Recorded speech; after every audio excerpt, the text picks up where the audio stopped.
Hello, how are you all? I hope you're doing well. I apologize if my sound is a little bit different. I don't have my microphone with me, and that is my fault. Also, it is that weird time of year here in California where until about 1 p.m. or 2 p.m. it is freezing inside and it's warm and sunny outside. So I'm freezing, that's why I'm a little bundled up. But a lot of stuff happened this week. And I think we'll just do one video where we just kind of talk about everything. First, I want to talk about culture for a little bit, in particular Hollywood culture, and I have something to share with you. And then we will talk about the lockdowns here in California, and a lot of our businesses it was just announced the other week that we have to shut down again, and I have a video from a disgruntled restaurant owner that I want to share with you. Then we'll talk about that briefly, and then we'll get into that. And then last but not least, we'll talk about, there were 4 hearings this week. Arizona, which we talked about that. Michigan was Tuesday and Wednesday.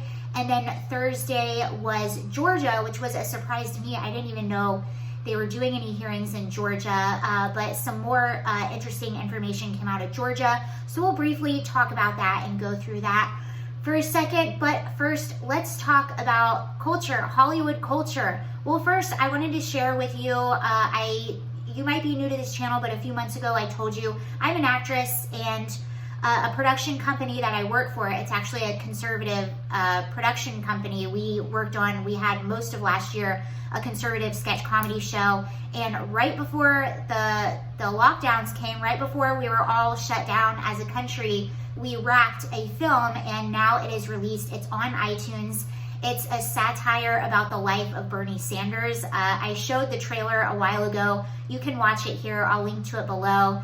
This is a great great production company that makes conservative or Republican style comedy. So if you want to support them, you can watch it. I'm not trying to promote myself. I'm in it. Like, they gave me just a few little bit parts, but I haven't watched it yet. I've seen the trailer. I'll be watching it this weekend, but that's the link. You can rent it or buy it on iTunes.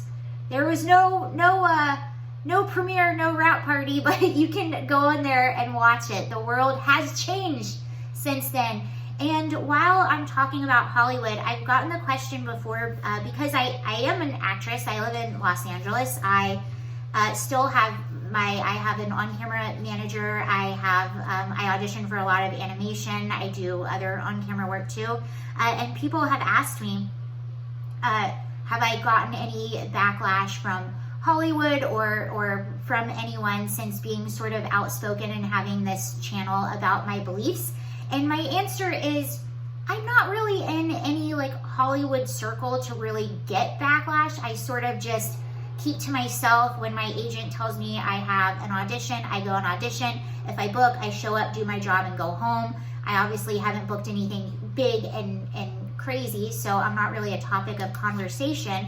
But that being said, of course we know how Hollywood is, and I know that some of the studios I audition for are very liberal studios, and we've heard the horror stories of people getting fired or not hired. So yes, I do understand that those are a possibility. Someone could Google me and not like my ideas and not hire me.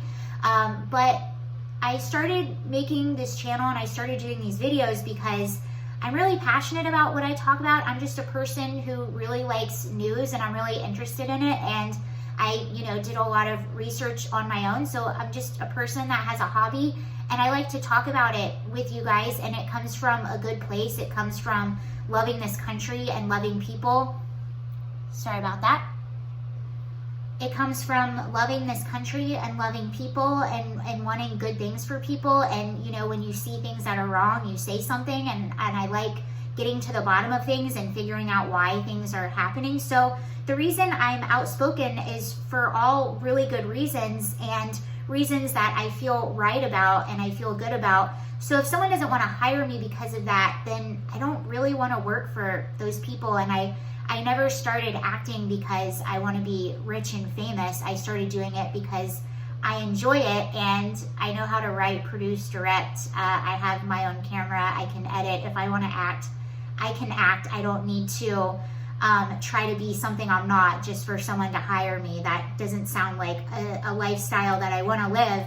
And also, I like the movie I'm showing you. That's a production company that does sort of Republican style comedy, and they don't care what I do or talk about on my free time. And I just had a meeting, not yesterday, but the day before on Thursday, with someone in the entertainment industry out in New York, and we just sort of had a Zoom meeting. We were like, hey, we exist. This person has a production company and is looking for other like-minded people. So there are a lot of people like me that exist in Hollywood. Some people are starting their own production companies. Some people are starting their own project. And we're kind of reaching out to get to each other and talking about these things, which I think is wonderful. I think that there needs to be, whether you're Republican or not, you know, talking about cancel culture and trying to be politically correct, and studios having, these big studios having so much control. I do think there needs to be a bit of a culture change in Hollywood, and it's not because I don't like Hollywood. I love Hollywood. And I would like to see the focus be on art and making great art, and not about trying to be politically correct or trying to please people or please a mob or to not get culture or to not get canceled. So yes, I'm very excited about the future of entertainment. I think that, you know, whatever happens with the presidency, I think a lot of people are waking up and getting tired of the woke culture and the cancel culture. So yes, I think there's a huge space for like-minded individuals and individuals that just want to make good art. You know, I like talking about the news, like I said, and getting to the bottom of things and talking about stories that should be talked about. I also love to act, and I don't have to choose one. I can have both, and that might mean that some doors are closed, but I think that when you're true to yourself and you're doing what you feel is right, then other doors open. And those doors that closed might have been a blessing in disguise. One of the biggest things that I realized, or I learned when I moved to Hollywood, was a lot of the people, you know, I would meet people that I used to watch on TV or used to be big fans of, you know, just living where I live and being out and about. And something you learn is, just because you are rich or famous or beautiful or you have all the great movie roles, that does not mean that you're a happy person. And I've met some of those people, and some of those people are probably the most miserable and disturbed people that I've ever met. Not all of them by any means, but definitely a few. It doesn't mean that you're going to be happy just because you get the jobs that you want and because you're a big famous Hollywood celebrity. Not at all. I think being true to yourself is way more important, and that's what I do. And again, culturally, I'm actually very excited about the future, and about people that are up and coming and making good projects. So that's what I have to say about that. I did not mean to go on for as long as I did. Speaking of Hollywood, I didn't even mean to put these two things together. So you might have heard that Us in California, I talked about it a little bit in another video that I did. So we were ordered right before Thanksgiving that our restaurants were going to have to completely shut down again. So we've been able to have our restaurants open in an outdoor seating capacity. And right before Thanksgiving, we were told that they were going to have to shut down again for 3 weeks, for sure. So all restaurants can't even have outdoor dining now. Not only that, they recently said that salons have to be closed, a bunch of other things. And a lot of people that were on board this whole time with the lockdowns are now starting to question. And I want to show you this. I clipped it out, so this is a short clip, but if you want to watch the full thing, you can go to my Twitter, or I'll link to it below. But this has been shared everywhere. I want you to, this is a restaurant owner who was told that she was going to have to shut down her business, and she went during the day to grab some supplies and was surprised to see something, and I'll show you what it is here. Survive. My staff cannot survive. Look at this.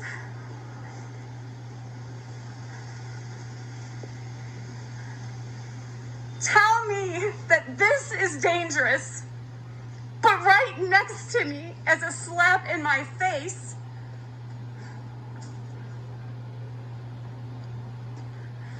that's safe. This is safe. 50 feet away. This is dangerous.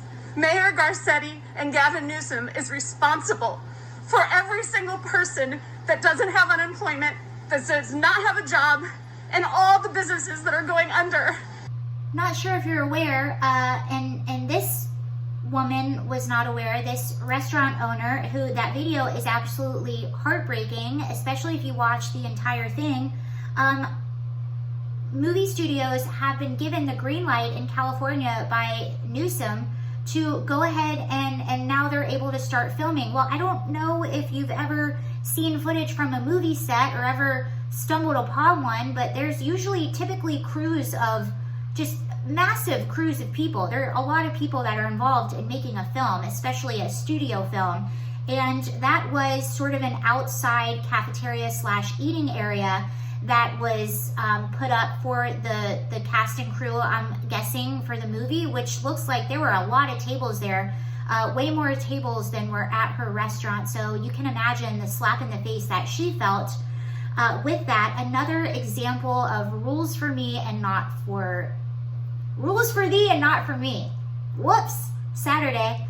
How are you supposed to trust the government when you see something like that? Not only that, LA County spent millions of dollars for some of their coronavirus relief money on PR for the virus, which is odd. They could have used that money to help businesses, but they didn't. A large portion of it went to PR. Also, this was another story that came out in Deadline. This also has to do with movie studios. There was a movie, I think it was She's All That Too. Yeah, that's what it was.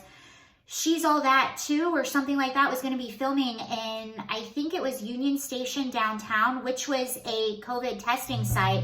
And they had to move the COVID testing site in order to accommodate that movie. And to the studios, to their credit, they do admit later on in this in this article that they were not aware that this was a testing site at all, which could very well be true. So I do have to say that. They do say it in the article.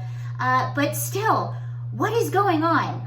To be honest with you, without looking into it even further, just off the top of my head, I would think that the reason these movies are being allowed to film is because California desperately needs that tax revenue from these movies that are filming here. And especially because a lot of our 1% is fleeing the state, and obviously we're shut down and just in terrible financial trouble. But again, if it is safe enough to be able to have an open movie set, why isn't it safe enough to have a restaurant? All right, CNN tapes. So this past week, Project Veritas, they do a lot of investigative journalism.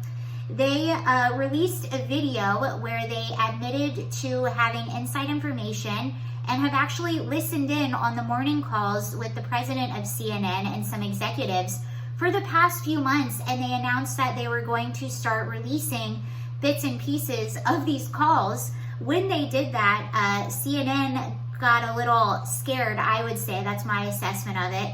And said that they were going to be looking into charging Project Veritas for listening in on the calls, which apparently they have no grounds to stand on. And the funny and ironic thing about that was just a few months earlier, they released secretly recorded phone calls from Melania Trump, which makes that even funnier. And let's just listen to a piece of one of the tapes. So they've been releasing these sort of scattered out all throughout the week. So here's a little bit of a clip of one of them. We have an issue because the more we show it or talk about it, we're actually giving it some air. Each of these so-called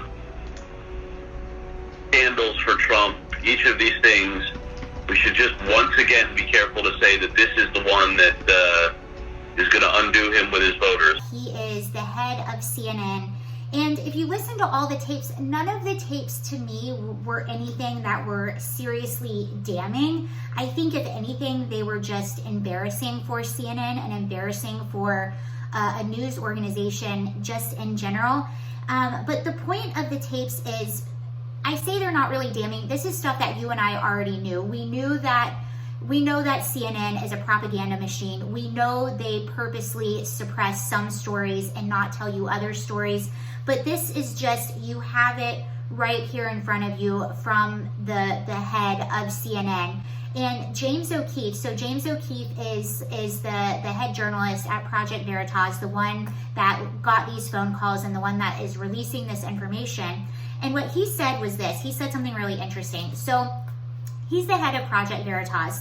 And in all of the tapes, you have me telling people what to report and telling people how to report it and telling them the stories to report. And James said something interesting, and then I learned something interesting too, just taking this journalism course. James said, you know, I'm the head of I'm the head of Project Veritas, and my journalists, my reporters, they give me the story. They come to me and tell me the story. They go and find the stories, they make the story, and they give me the story. I do not tell them what the story is, and that is the huge problem with CNN, and this is a huge problem for the public in general. Do you remember this? This was Newsbusters who did a poll of 1,700 Biden voters, and some of the biggest stories that came out this year, they didn't even know about, and that's the problem. Remember, you see all that video footage of the people cheering in the streets, cheering that Biden was elected the president by the media.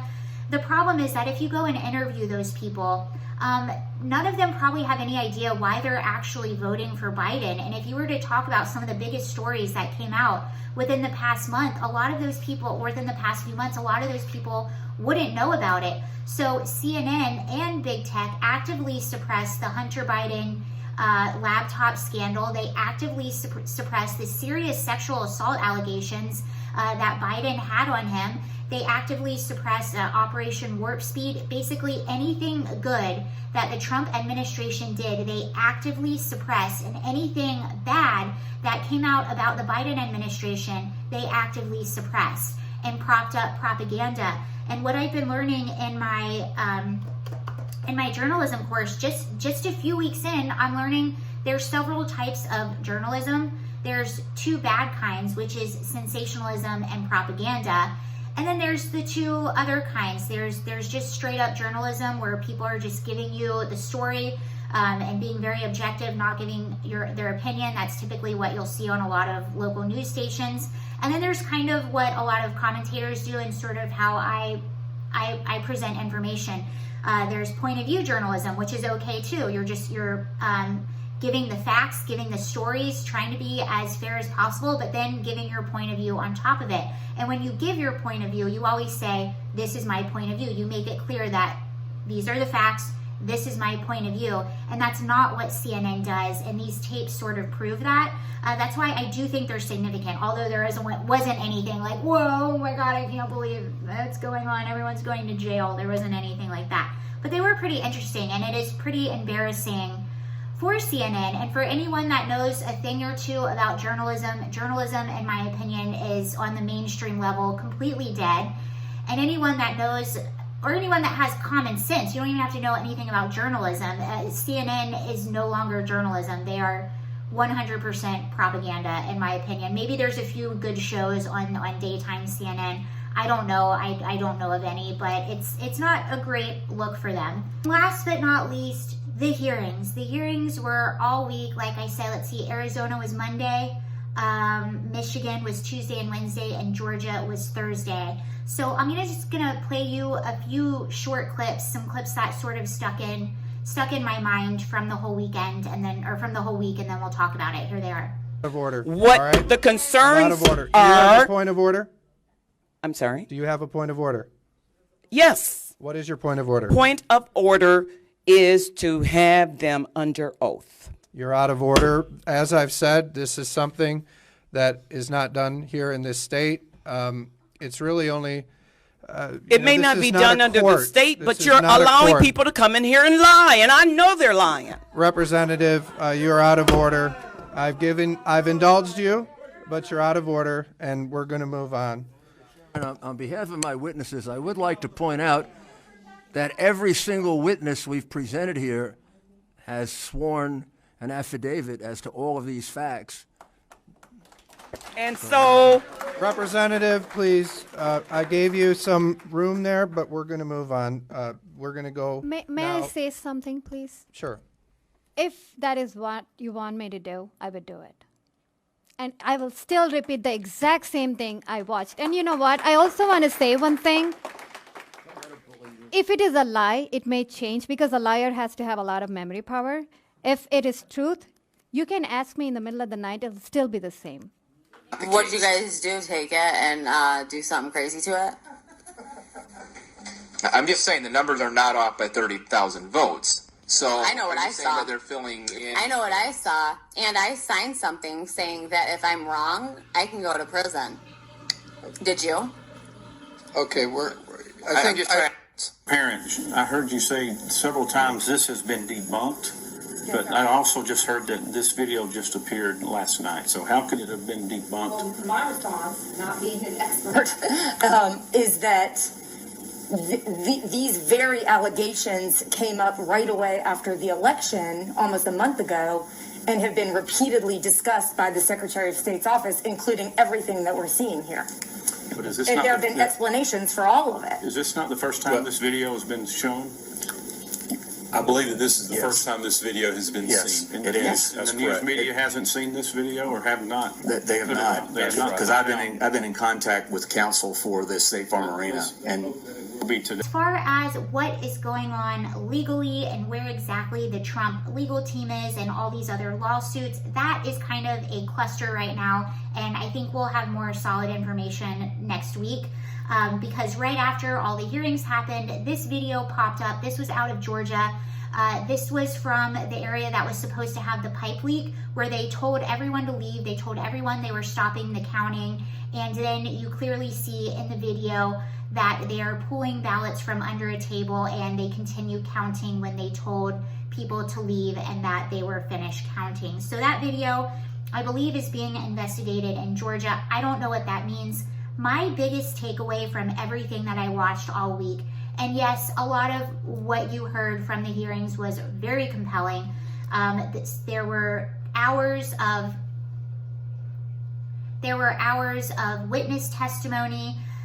There were hours of mathematicians coming in and showing anomalies in the numbers, statistical experts, a woman that worked for Dominion came in. There was all types of stuff that came in. You can argue back and forth about what you think is credible evidence and what isn't credible evidence, but I do have to say this. My biggest takeaway, although the statistical stuff was quite compelling, the math was quite compelling, what's his name, Matt Brainard, one individual came in, Matt, and he did a study where he actually looked at the people who voted, and he found that some were dead, he found that some were not real addresses, and he had numbers for that. Yes, that is very compelling as well. But my biggest takeaway, and something that you don't need evidence for, was the hundreds of witnesses who have come forward, the GOP watchers who we saw on video were being bullied, intimidated, and kicked out. We know for a fact that it wasn't equal GOP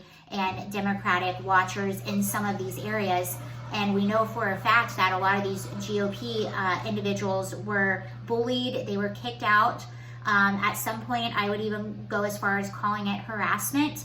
And we have videos of it. You saw it in the courtroom by some of these officials. We even heard of elected officials being harassed and bullied and doxed or threatened to be doxed into making certain decisions. And that's my biggest takeaway. How can you call it a fair election if you're supposed to have equal parts this and equal parts that? There was no transparency in a lot of these areas. There was zero transparency.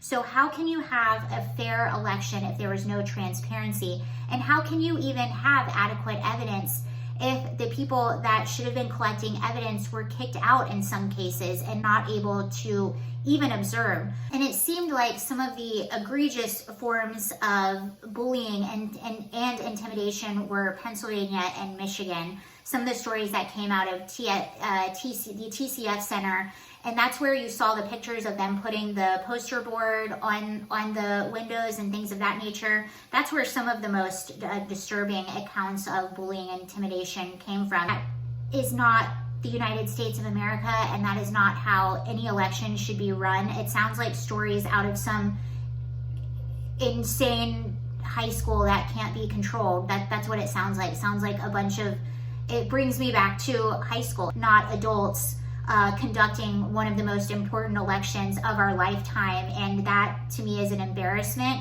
and it's shameful, and it should be fixed. But let me know your thoughts on everything. Tonight, President Trump is having a rally at 7 p.m. in Georgia, so that will be interesting to watch. I'm sure we'll be talking about that.